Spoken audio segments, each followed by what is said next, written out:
Hey guys, welcome back to my channel. It is your friendly neighborhood IT girl, Sierra, here with a question and answer, because you guys have had some questions and I've got some answers. If this background looks different, I am visiting my father. I'm in the spare room. It's got dinosaur sheets. So yeah, that's why this background is different, and I also forgot to pack makeup. So that's what you're getting, fresh-faced with fresh ideas. But wait, just in case you guys were still confused as to who it was, let's get started. Now, a lot of these questions are kind of extremely specific, which I really appreciate, but I'm going to try and broaden the scope a little bit so that we can kind of try and, help as many people as possible. So without further ado, let's go ahead and look at a couple of the questions that you guys had and see what answers I can give you. And just always, guys, I want to preface this is just my advice. This is not law. You guys have beautiful, wonderful minds, and then I know you guys can make up your own decisions at the end of the day. This is just my take on the questions that you guys have asked. So, starting with a question from Derek D. If after taking a break you lost a lot of knowledge, how do you keep yourself from losing information after you graduate? Awesome question. And this question has come up a lot in terms of just maintaining knowledge in general. And the way that I've found the best way to do that is to, for me, take HackerRank tests. Like, just constantly try and get in there and do some HackerRank quizzes. Or I shouldn't say quizzes, but like questions. That will keep that part of your knowledge going, that specific part that you need for the interview process. Do I do it as much now as I did previously when I was, looking for a job? Not really. I would like to. I think that it's a very important skill to keep up. So I highly recommend still every day doing it. And like I said, just for the past couple of weeks, I just haven't had the time really, but I will be getting back into doing that all the time. You should always just keep that up as a skill. In terms of actual like real life coding and just the general how to maintain the architecture and things like that, depends on what you're doing. Like for what I do for work, it does come up quite a bit, but in general, I think, why did you get into this? Like what was your reasoning for becoming a developer or becoming a technician or becoming a cybersecurity person, like whatever your thing is. I'll tell you right now, my reasoning for getting into this was because I want to build my own stuff. Like my ultimate goal is to be self-sufficient and not have to rely on any sort of a company. So that was my goal in getting into this, and I had very specific projects that I want to make, and I'm in the process of making. So that's another way that you can do this. Just have some sort of a goal or an idea of why you're getting into this, and then try and keep that in your life day to day so that you don't forget all the stuff that you've learned, because it is really easy to do it. Like, like I said before, just if you don't do it and you've learned it really quickly, it's gonna go away really quickly as well. Easy come, easy go. Passing the CompTIA in 2 weeks does not make you an expert and whatnot. And this isn't really a question. It does come up a lot with people who just, don't see the value in passing an exam or a certification in a short period of time. Here's the thing. Exams test for knowledge. They don't test for experience. They just test you because they want to determine whether or not you're capable of performing some specific function or some specific job. So passing a test in a short period of time really shouldn't mean anything. If you know all that material and you pass the exam and then you are able to find a job because of passing that exam, and you do it within a fairly short period of time, you'll still know the material. Like it doesn't go away because you just stopped taking the exam. It's like that material stays with you for a decent amount of time before it starts to wither away. So, and especially if, again, you keep practicing it in your day-to-day life. Like, I don't know how many people actually go and build computers after they get their CompTIA certification, but if you do, like you decide that you just want to take on that experience after doing that, then you'll still know the information. So again, the CompTIA, yes, tests for knowledge. It does not test for experience. It just wants to know whether or not you know how to do these things. Another issue that I have with this is that you know, people don't know anyways. Even like they say the return on an HR person hiring somebody, you don't actually know the return on the candidate that you've hired for about a year. You know, it's a very long period in between where that person that you've hired actually either becomes they skip out those 3 or 4 months when you're on probation, they pass that, they do good work, like good work that benefits the company, not just work, and they prove themselves to be worthy of the position. And half the time, you know, a lot of those people fall off anyway. So it's like, just don't put so much emphasis on the fact that this certification, you know, tests on something. It's just a barrier that's essentially trying to keep you away from the thing that you want. So pass the test, see if you can get a job. It is, you know, it's not always super simple to get a job in this field, but at least you'll have that first barrier taken off if you pass the test. Naysayers will be naysayers every single day. Just do you and try and get the job that you want. Cybersecurity. So we have a lot more cybersecurity people in here than I honestly ever would have thought. I thank you guys so much for hanging out with us. I am not a cybersecurity expert, so I cannot tell you everything that goes into cybersecurity. I may or may not have mentioned this before, and a lot of you guys already know this. Josh Medicor, I think he got his degree, or at least one of his WGU degrees, in cybersecurity, so he knows a lot more about that sector than I do, and I think that's what he might actually be in also. I don't know, but I think that's what it is. But I am not an expert in cybersecurity. However, I can tell you a couple of things about it. So some of you are looking at the different cybersecurity certifications to get, and like, which one should you choose? Which one is better? So my advice would be to decide where you want to work. Again, this is always my first piece of advice to everybody. Decide where you want to work. You want to work in the private sector, you want to work for the government, and you want to do something else. That will be pretty much the biggest determining factor on what certification you're gonna need. Once you have figured that out, then you got to figure out, you know, what exactly you want to do in cybersecurity. So that can be, you know, a little bit of a journey in itself.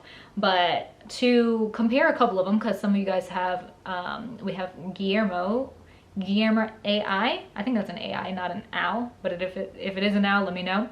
So the different combos of certifications that he's listed here are the CEH with Splunk, CCNA with CCNP, or the CISA with CEH. So a couple of these are the entry versus the like intermediate level of the certifications, and if you can get the intermediate level, like don't even bother with the entry level ones, because it's just kind of a waste of your time. That would be my biggest piece of advice. Just don't bother with entry level if you can get intermediate level. It's a waste of money. It's a waste of time. I mean, it might help you prepare for the intermediate level if you need that little bit of extra support or preparation material. Okay, let's pause here for a second, because I absolutely forgot to even touch upon this subject. Editing Sierra here, hi. But it depends on where you guys are at in your career. You know, if you're just starting out in your career, you do kind of want to not seem like you've just got so many certifications and you've done all the work just getting certified and haven't done too much experience. So you do want to make it a healthy balance of experience to certifications. But overall, I say just skip any entry levels and go straight for intermediate if you can.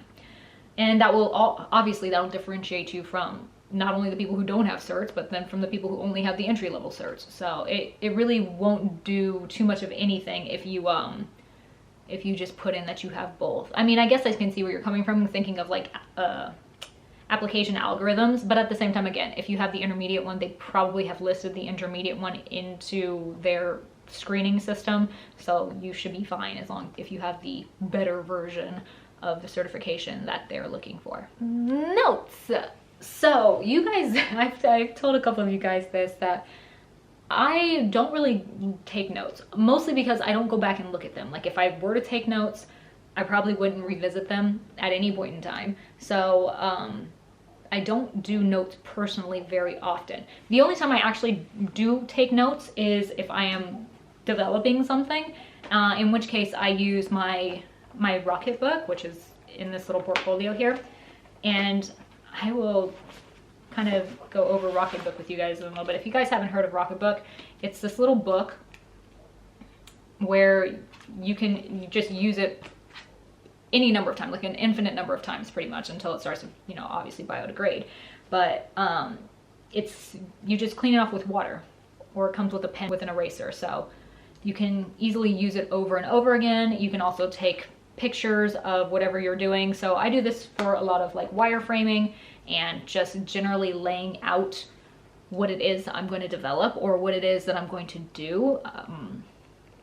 I'll show you, like, even right now, just because that capstone video that I did when I really kind of first started talking about tech on this channel, I'm going to redo that video. So I've been relaying out the capstone project and stuff. So if you can see it, it's just like kind of wireframing what it's going to look like and how it's going to connect and go to each other. So that's what I use this for. And this is a grid system, so you can get it inlined, whatever your preference is. And if you want to utilize it, you know, for that sort of thing, I highly recommend it.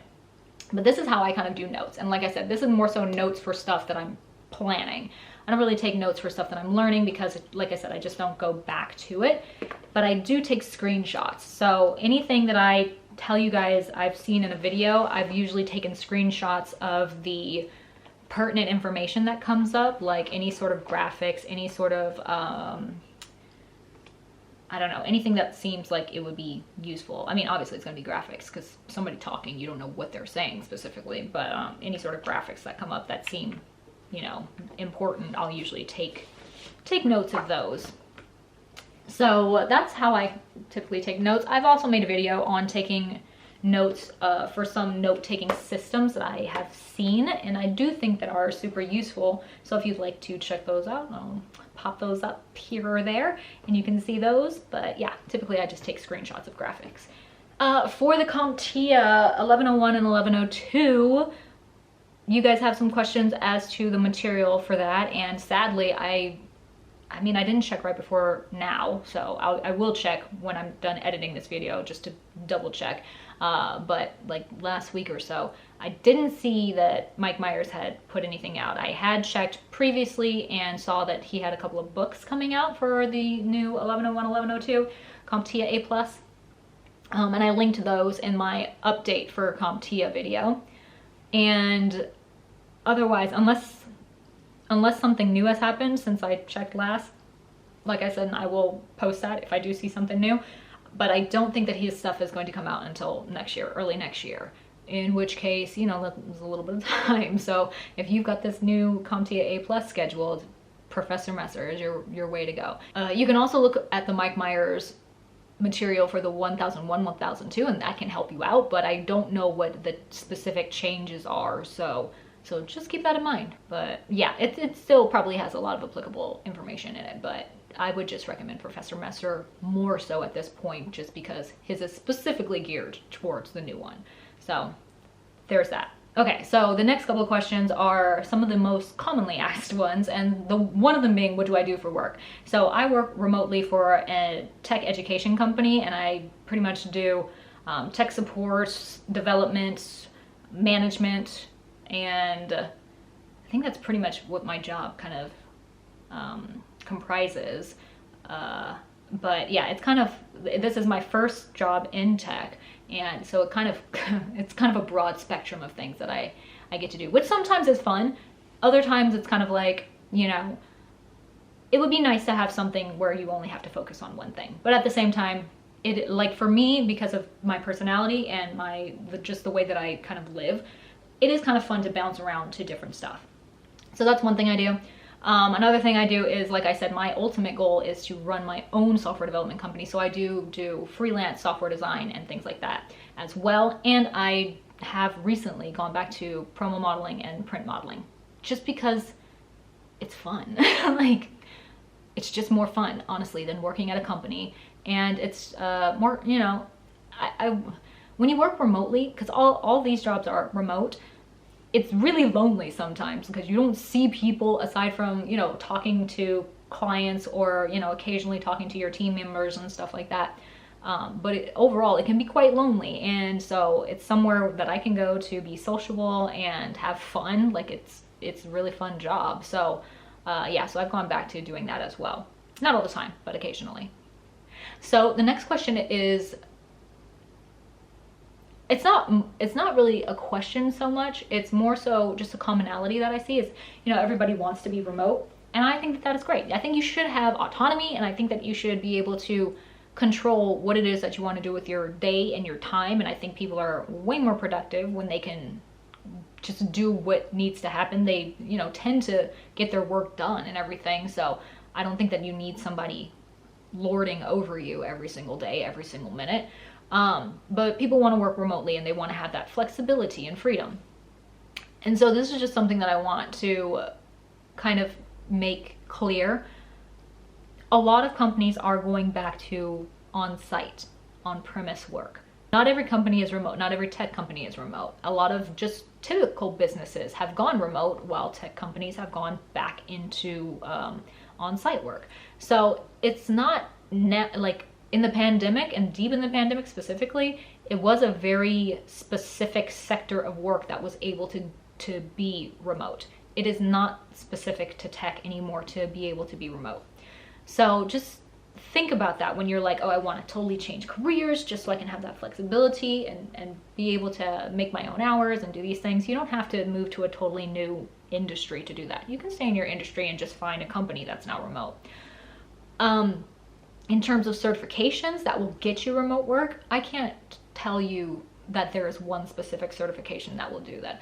A lot of different certifications will help you do that, but it really does, like I said, depend on the sector of work that you want to go into, the area, you know, again, private versus like government versus whatever other areas you want to be in. Obviously, some are going to be easier to have remote work than others. I think government tech work is probably going to be more difficult, especially with the first job, because they're not going to trust you. You know, like if this is your first tech job and you want to work for the government because it's, you know, typically a pretty steady paycheck, it's probably going to be on site. Like it's more than likely not going to be off site. It could be. I'm not saying that it doesn't happen that way, but typically speaking, because I have family members who work for the government, like they went to work the whole pandemic. So, and I mean like physically went to work. They had maybe like a couple days, a couple weeks where they tried that remote thing, but they were just like, no, you guys need to be here all the time. So, in that respect, like, yeah, it could be very difficult as a newbie coming in. I'm not saying if you're senior and you have a whole bunch of experience that they wouldn't trust you out, you know, outside of the facility, but typically speaking, newer people, you're probably, I'm gonna say probably like 99%, I'm 99% sure that you would probably have to go to the facility to work. In a private sector, like I said, more easy. However, it's still going to be difficult to find that remote job because you're not only competing against newbies, you're competing against senior level people who want to stay remote, you know, like they could have had a job that was undesirable during the pandemic and now they just want to switch to something that's better suited to them. So you're competing against a lot of different factors because, again, with a lot of these tech jobs moving back into the office, people who have the experience don't necessarily want to do that. They've had a taste of the good life and they don't want to go back. So you're going to be competing against them also. So it's not easy, but I don't want to say it's impossible. It's definitely not impossible. You can definitely find a job. It might take longer than you want and it might take a lot more effort than you want to get it, but it is possible. It's just there are some obstacles. So I just want to be clear about that. There are some obstacles, but you can do it. You can do it. So our very last question, I'm going to make this our last question for today. Am I too old to get into tech? And I mean, you guys have seen this. I think this is like one of the hugest topics that most tech people cover on YouTube. Like you always see the thumbnail with like the younger YouTuber and they've made their face a little bit wiser looking. You're never too old to get into tech. You're never too old to get into anything that you want to get into. The thing is it is a bit easier for younger people. Like, I'm just gonna lay it out there for you. It's a bit easier for younger people for, you know, a myriad of reasons. The first being the flexibility factor. Younger people typically have an easier time learning newer things. You know, they have an easier time assimilating to a company culture because they usually haven't been at a company for that long, so they're able to kind of, you know, blend in with a new company pretty easily. And older people typically are, you know, a little more set in their ways. So in terms of that, that's usually what the biggest deterrent would be. Older people actually are a lot more valuable because of the experience that they can bring a lot of the time, and because of just the general knowledge that they have in their head with how to deal with people and how to deal with certain technological issues, and how things relate to different things, and just being able to see those patterns a little bit easier. Especially if you come from a math background, you'll obviously have a better ability to notice these different types of patterns easier. And the beautiful thing about tech is that it's ever changing, it's ever growing, and a lot of the people are open-minded because this industry does attract a lot of open-minded people. So you have a 50-50 chance, which everybody has really. None of us are, like I said, better than any of the other ones really, except for the ones who are like super duper smart, you know, and they can just like do all the algorithm tests and just kill it in that respect. Those, I mean, obviously they're better, but in general, I mean, just like people against people, there's nothing worse about somebody who's a little bit older than somebody who's a little bit younger. If you can take the time to learn the material, if you can approach people and be able to speak with them in an articulate manner and be able to you know, really convey solutions in an understandable way to people, then I think that you'll be just fine. I think that you'll be an asset, honestly, to whatever company that you are able to find a job at, and they would be lucky to have you. So I don't think that age should be a factor. Do I think that it might be a factor in a couple places? Yes, because that's just the society that we live in. I don't think that it's right, but again, I think that there are tons and tons of places where you can find a job. But yeah, so just know that, again, you've got a skill, and I will say this forever, you've got a skill that you don't need a company for, really. And to go off on a little bit of a tangent here, again, the only reason that I work at a company is because I want to learn the material that they have. Like, I have my own personal uses, you know, to grow with this material. You know, I just want to be better. I want to get better at all the things that what I consider deficient in. So by working with a company, you're able to, you know, just make yourself a little bit better learning things that you might not be able to learn as quickly on your own. So that's why I work with a company. I have a lot of issues with working with a company, but you know, you got to just weigh the pros and the cons and decide whether or not it's right for you. So you have a skill where you don't have to work for a company. If you've learned the material, you can always go out and try and find people to give you work to utilize those skills. You can go on Fiverr, you can go on all sorts of different websites to freelance your skills. You could just, you know, like I think I've mentioned this before, it's just like, but find your family and friends who are making businesses of your own. I mean, like my sister just the other day, she told me that she bought a pallet of